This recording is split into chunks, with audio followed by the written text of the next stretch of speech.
They got a taste of a little bit of power over people. They were allowed to act with impunity, and now they don't want that genie back in the bottle. I mean, that's as simple as I think anybody can make it, you know?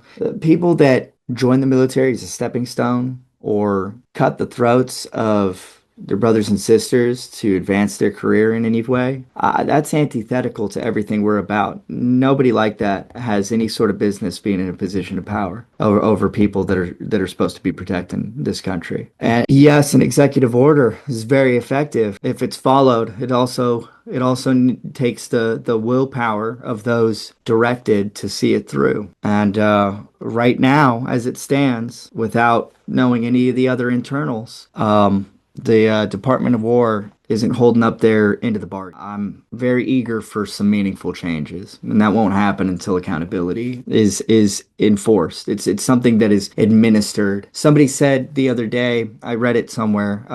Don't ask me to cite it, but I forget even what the post was about, but they were talking about accountability and how it needs to be restored, and that bothered me a little bit because in my mind, and maybe I'm off on this, but accountability isn't something to be restored. It's something that's administered like an actual medicine. And it's not being administered. I mean, saying accountability or we need to restore accountability is to me like saying we need to restore the illusion that people can trust us. But Yeah, we it's need kind to of administer accountability, and it's not being yeah, administered. yeah. That's some good thoughts. Yeah. I'm not sure how they meant it, but definitely that's a good conversation to have with whoever brought that up. Maybe you find out you guys actually agree. They just didn't quite think through what they were saying because I tend to agree with the way you're putting that. It's for the leaders to make ensure they're doing their duty. Part of their duty is to make sure there is accountability up and down the chain of command for things,